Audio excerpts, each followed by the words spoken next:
Inside the Pacers is sponsored by Old National Bank. Hey everybody, welcome to the Ascension St. Vincent Center here, Pacers practice facility. We just got done hearing some exit interviews, heard from Tyrese Haliburton. It wasn't a great season for the Pacers. A lot to look forward to, though. We got here with Tony East of Locked On Pacers and multiple other publications. Tony, just this season, 30,000-foot view, looking ahead, kind of what were your big takeaways?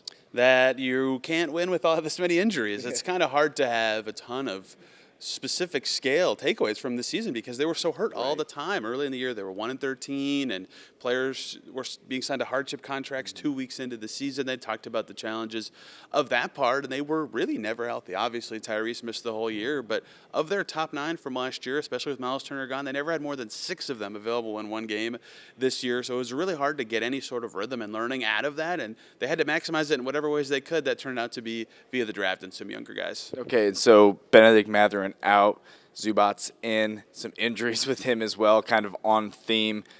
Again, does the draft dictate if that's a solid trade or solid addition no matter what? Yeah, it'll depend on how he plays, I think. I mean, maybe the young player that they send away, if they do, turns out awesome, but they're trying to win right now. Right. They have to be thinking about players that make them better right this second, and they identified Zubac as one of those players, clearly, and got to see him for 5 games. But, of course, as the season went, he also got hurt. But that trade will be graded on, I think, the success of the team. Right? They have, as Tyrese Haliburton said last night, June playing goals. That is the finals. And if he helps them get there, even if they trade away someone awesome, I think they'll be okay with it. If they stumble and can't make it, or that player turns out to be a one-of-one singular talent, maybe. But that if it's that player, I don't know if they would be going 5 or later. So it'll depend on Zubac's play, I think. Okay, college basketball season is over. You've had a chance to, I'm assuming, scout a lot of these guys. Everybody's been looking forward to this 2026 NBA draft. The Pacers have, they're in that top 3, right? So they have as good a shot as anybody at that number 1 overall pick.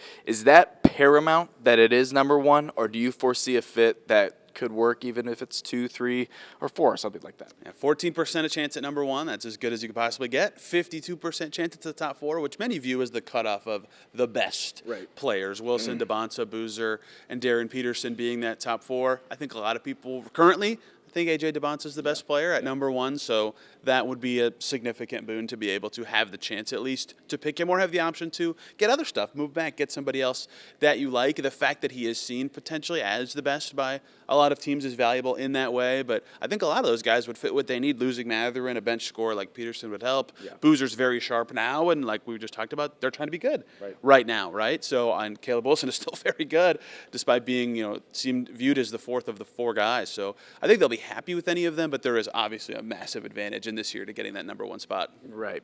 Top 4, it feels like they'll be okay kind of regardless, especially with what they're trying to do, which is win. Hinted at it earlier. We got a chance to hear from Tyrese Haliburton after this season concluded. Again, he was out all season and battled shingles, a whole plethora of injuries, along with that Achilles injury that he was recovering from. We got a chance to hear from him. Take a listen. First and foremost, can you just update us on where you're at in your rehab and if things are trending how you hope they would at this point? Yeah, I'm doing really well. Just started playing 5-on-5. Obviously, shingles set us back, a decent amount. I was planning on starting 5-on-5 after All-Star break, and then, I was dealing with this I'm still dealing with it today. So this hasn't been fun, but getting back to playing 5-on-5, doing really everything now without limitations. Our interns have been amazing, helped push me and helping me get running. So, yeah, I'm doing everything. The team has such high hopes for next season. They make the trade for Zoo. There's a lot of, expectation the team will be good, but a lot of that hinges on you playing well. So what level do you expect to be at when you return to playing, and do you feel pressure for that to be as you were before or even higher? Yeah, I definitely feel like I will be at the same level, if not better. I've had a whole year of sitting here watching basketball and not pressure. I mean, at this point in my life, what is pressure? It's not a real thing. I think at the end of the day, no matter what I do in life, there's going to be people that have expectations for me to do certain things. But I put higher expectations on myself than anybody. I mean, I told you guys last year that my expectation was to get to either Eastern Conference Finals and beyond, and we did, and nobody would have thought that was a real thing. So, it stays that way. Nobody puts higher expectations on myself than me. So, I mean, I don't think pressure is necessarily a real thing. What you mentioned the shingles. I mean, what has that experience been like? I guess. I mean, I imagine just miserable. But you gave some explanation as to how it started. Just kind of take us through that. And yeah, well, I would tell anybody over 50 years old to get the shot. First of all, like this has sucked. My dad had it during the finals on his stomach, and a lot of people get it there, but mine's been on my face. So, like I couldn't even go in front of a camera if I wanted to early because my eye was basically closed shut and it was all over my face. And then, they told me that I would be really itchy, and then I wasn't itchy for the first like 2 weeks. I just had a bad rash. Then once the rash went away, the itching came, and it's been miserable. Hence why every time you see me, I've been in glasses just to not touch my face, really. That's really the only reason I've been wearing them. I've lost like part of my eyebrow. My eye is always like swollen from itching it. I have good days and bad days, but for the most part, it's bad days. So it has not been any fun. I'm still honestly dealing with it. I've been taking, unbelievable amounts of medication to try to get rid of it. It hasn't worked. It's obviously caused me to like gain weight and look a little bigger, and so that's been a topic of conversation through social media and stuff. But what can you do? But yeah, no, it's not been fun, and hopefully it goes away here pretty soon. It's hard to really tell. Like nerve pain, like I've been having nerve pain now for 2 months, and in the world of nerve pain for people who've had that before, it's not very long. So I hope it goes away soon, but there's no way to really know. I think since you mentioned the weight gain, we talked to Isaiah about that. You, as an athlete, you're used to running all the time, especially you guys. And there, Isaiah was able to kind of take that, gain the weight, but melt it off and eventually be sort of heavy, more muscular. You've talked in the past about wanting to add some more muscle. Is there a process, I guess, for you to turn the added weight gain into, a positive and into more strength? And how does that kind of process look? Yeah, well, that comes from like running, and like obviously I just started playing 5-on-5, and I'm out of shape like crazy. Like I've never been before. But I mean, that's going to come with me playing. I really have no worries, especially once I get off this medication. That's like the biggest thing. Honestly, like I told you guys, I've been gaining weight. I mean, you've probably heard me talk about it. I've been gaining weight all season, but it's been good weight. Like I feel like it's been good. Well, now it hasn't. But I think that I credit a lot of that to the medication, in all honesty. So once I get off that and start running a little more, I have no worries. I got a long summer ahead of me, so we're only in April and season doesn't start to October, so I don't really have any real concerns. Is there a timeline of when you would like to be, or not, obviously like you pass the shingle right now, but have they told you like when you would be done with it? Or? It's hard to really pinpoint. I've changed my medication a bunch of different times. I've gotten a Botox injection, which I thought would help. It hasn't really helped. I've done everything. It just hasn't worked yet. But I'm confident that hopefully it goes away soon. And then getting a chance to play 5-on-5, how much of a relief was that to just hoop? Yeah, no, I'm really thankful. I think through the course of rehab, you go through many days where you're like, man, this sucks and it's never going to end. And you try to find small wins as much as you can to celebrate. And like playing 5-on-5, like it's funny, I was mad because I wasn't in the best of shape and I was missing some shots. And then Isaac, one of our player development coaches, pointed out like, yo, it's first time I played 5-on-5 since June. And I was like, damn, like I didn't even think about that. That's crazy, like try to find the small wins as much as I can because, there's not a ton through the course of rehab. So it's the little things, try to celebrate as much as you can. From a trust standpoint, where are you at like with your Achilles and just? Oh, I don't even think about it anymore, to be honest with you. I'm not really all that concerned at all. People have been asking me like, are you going right more than you should? I'm like, listen, I don't go left anyway, so don't worry. So I haven't been all that concerned. But no, I feel great. My body feels great. I feel like I'm in a great spot in terms of my leg. It feels great. What was the biggest thing you learned just sitting and watching the game? Like, what was the biggest thing you gleaned from that perspective? Was it helpful, or was it just anticipation of getting back? Yeah, I think I spent a lot of time sitting with the coaches, seeing it from their perspective, different things, substitution patterns, reasons for not challenging things, a lot of different things. I've realized sitting with Jenny and Jim a lot on the defensive end, talking about rotations and figuring stuff like that out has been fun for me, honestly. I always tell people, like, I love basketball. Like, I genuinely do. I spend as much time around the game as I can. hence why you always see me at fever games. I travel with my AU team all the time. I always feel like there's something to learn, no matter what level you're watching, or something to teach at this point for me. And so like that's like why I love the game, So it's been a lot of fun for me to sit there and watch, but I'm glad that shit is done, to be completely honest. Like, I can't wait till I get out there and play and compete with my guys. Obviously, it's been a long year. We've dealt with so many different things, injuries, and we've had a million guys on our roster, and it's been a tough year for everybody, in all honesty. So, I'm excited to get back and have a long summer. See these guys a couple times during the summer. I'm gonna stay in Indy as much as I can. So whenever guys come back, I'll be here. And then as we rev up and get ready for the start of next season, I'm excited for that as well. What was the experience like in terms of seeing them go through that and not being able to be on the floor to help? Yeah, it's obviously not fun. I'm going like it's the same way these guys are feeling, the same way I'm feeling, especially when they're hurt. You can't control it. You do everything right, and sometimes that's just how the game goes. And it just felt like it was one thing after another, especially early in the year. Right.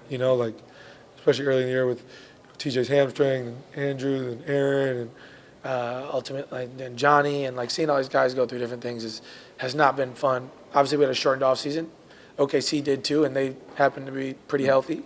So sometimes that's just how the cookie crumbles, and it's just part of the game and what we go through as professional athletes. But hopefully, guys with this long summer got a lot of time to get their bodies right. And we can jump into next season and, knock on wood, avoid injuries as much as we can. A lot of times we talk to athletes in the rehab process, they feel kind of isolated.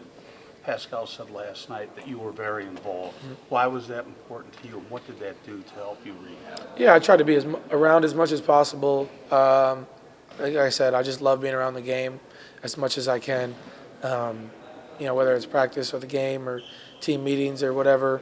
A lot of that had to do, I'm going to be honest here, a lot of that had to do with Rick. I was like, man, these team meetings, things do I have to be around? Can I just meet you guys can I just wait till you guys in the gym for practice? And Rick was honestly on me a lot about being in meetings as much as I can. Just my voice, being able to talk through things. So honestly, having a veteran coach helped a lot. Him seeing that. And I didn't really understand early in the year. Honestly, I'm out for the year. Why do I have to sit in a team meeting? On certain things, we have film on a team we played in game 2 and game 80. Why do I have to sit in this? But I think Rick made a great point to me of just there's always something you can learn, and using my voice the right way. There's something I can say in film that a young guy might not know. So honestly, it's a big shout out to Rick and Jenny and LP and all the coaching staff, Jim, the coaching staff, for being on me about it, and then it just became second nature to be around for everything.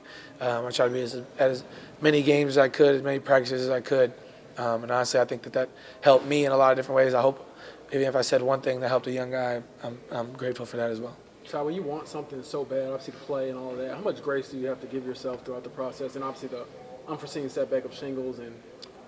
Yeah, I think a lot. I think I'm still battling that right now, because it's hard for me being a high-level athlete to have to go to kind of ground zero, and I'm in these games with the interns, and so there's sometimes I can't move, especially early in the rehab process, couldn't move, I'm damn, I feel like I'm a step behind, it's so frustrating, and even my first day of 5-on-5, I was pissed, I'm man, I can't, I feel, even though I feel good, I still feel as you play more 5-on-5, it's things become easier. That's what they talk about all the time. The more 5-on-5 you play, the better you're gonna move. And I might feel while I'm playing, damn, I feel good. But then I think about it after, damn, I'm still a step behind on certain guys. But so you gotta give yourself grace. And that's not only when you're injured. I think it's just that's a life thing. And so I talk a lot with our sports therapist, try to have conversations with her. And I feel like it's part of the rehab process, but thankful that a lot of this is going to happen in the off season. So by the time we get to the season and competing against those guys, that I feel really good. So do you draw any sort of inspiration from DeJounte and obviously Jason? Well, seeing those guys do well, that's one of the best things for me, to be honest. Those guys are doing so well. I really look forward to watching Jason throughout the playoffs and following Boston because he's at games where he's looked really, really sharp, and so seeing that and, him coming back in the time frame that he came back from, like, honestly, like I was on that same timeline before shingles happened, so, seeing how good he's looked has been awesome. So, I mean, I don't necessarily care who wins, but I've been, as a friend, like, it's been really exciting to see him play well. When you talk about the excitement of going into this offseason, and now you guys have an opportunity to add at the top of the draft board here, I'm just curious what your thoughts are of the talent in this year's draft class, and you have a chance to get one of those top 3 guys that have been talked about most of the year. Well, I think any year that you have a chance to get a top pick, you're excited. I think there's a lot of guys in the draft that are really good, and obviously our pick is kind of a coin toss to a point. So I did not prove to have a lot of luck the last time I went, so I will not be at the draft lottery. I will be watching just like you guys. But obviously we hope we get that pick. Obviously anytime you can add young talent, you want to. But I think that there's a lot there, and I'm excited to see what ends up happening. What impressed you about watching Zoo and how he can fit into this? What's your kind of read into how he fits into what you guys can do? Yeah, honestly, I'm really excited about it. I think watching him, like we talked about, he came back from an ankle injury. He's like, I felt like I'm a step behind, but I mean that's part of it. But I know, like, having watched Zoo, I've watched basketball for a long time. Like, I'm really excited about the partnership that we can create. I feel like his like screen setting ability is something new for me. Obviously he doesn't space the floor as well as MT. Like, he doesn't shoot the 3 nearly as well, but he presents a lot of different strengths. And so I'm looking forward to playing alongside him, because like when I came here, it was the thing of like I had to play with a role guy because I came from playing with Rashawn. I had to play with a role guy. Well, then when I play with Miles, we're the best pick and roll duo in the NBA. And now we add Zoo, and it's like, oh, Tyrese has to play with floor spacing. Like, no, that's not how it works. Like, I can figure it out, and we can figure it out as a group. And I think that me and Zoo are going to be really good together. He's really good in that little short roll area with the floater, which is what Rashawn did really well. In my time in SAC, obviously his post up ability, he gets doubled more than really anybody. If you go look at the numbers, he gets doubled all the time. So that'll be different for me to play with. But I'm really looking forward to it. I think that there's a lot that he can help me with, and a lot that I can help him with. And so it's going to be fun. It's going to be fun. Do one more if anybody has it. I got one more. One thing that Pascal talked about all year was, even if the wins weren't going to come, just to maintain habits and standards. What was your view from your seat in terms of how well they did that? Yeah, I mean, if we're being honest with ourselves, like, there was a drop-off. And we talked about it early in the year, the standard is the standard. And we had that conversation as a group early, and there was a drop-off. And it's hard not to when there's a ton of different injuries, different lineups. When things aren't going your way, you're losing a bunch of games early, record's not looking good. Like, it's hard for there not to be. But those are things that we're going to correct, through the summer, through training camp. They'll be corrected, like, believe that. And, like, I have no real concerns about it. Guys gotta get with it. They know what time it is, and like me coming back, guys getting healthy. They know our goal is to win a championship. Like, we don't have any other. There's no other goal. So guys got to be ready for that. And honestly, like things got like really tough, especially for our guys who are typically in the rotation. Andrew, Aaron, TJ, Obi, Pascal. Like, things got tough for them with a bunch of different guys in and out of the lineups. And I think as like those guys, as like my brothers, like, it's frustrating for them to see them go through that. But hopefully with me coming back and, I'm trying to play as many games as I can, and I think everybody can agree with that. We're all trying to be as healthy as we can, knock on wood. But everybody's got to be right. Everybody's got to take the summer, do the right things all summer so their bodies are right to last through, playing 100+ games next year, and that's just the case. And so, I think we'd be lying to ourselves if we said there wasn't a drop-off, but it's hard for there not to be, and not trying to give there an excuse at all. But yeah, there was a drop-off, and, it'll be corrected. Thanks, everybody. Appreciate it. All right, so that's Tyrese Haliburton after a season that was probably the most adverse of his career, no question about it. What did you make of his comments? Not just he's finally playing 5-on-5, that Achilles seems to be shaping up nicely, but the shingles just brought in a whole different set of challenges. Yeah, fortunately for the team, they ruled him out before the season even started, because if there was an expectation on his return and shingles disrupted that, it would have been a major problem for their season and timing. But, it's of course good news that he is still progressing as normal and should be expected to return to start next season, even if it was a really hard season for him to be away and have to be involved in different ways and learning from a coaching staff. Nobody wants that. He's in the prime of his career. He just had the best season of his life, and you can kind of hear and see the toll that takes on anyone who tears their Achilles, but especially to have the shingles, to see all your teammates suffer through a 19-63 season. You can see how that was hard on him, even if he knew the whole time that he wouldn't be playing. Right. A solid end, at least, that it's at its end this season, right? I think for everybody involved, but a lot of good things to look forward to in the future for the Indiana Pacers. That's Tony East. Appreciate your time, your expertise. Much needed rest, hopefully, coming for you. Draft lottery coming up soon. We'll have all you covered with the NBA draft and where the Pacers fall when that time comes. Inside the Pacers is sponsored by Old National Bank.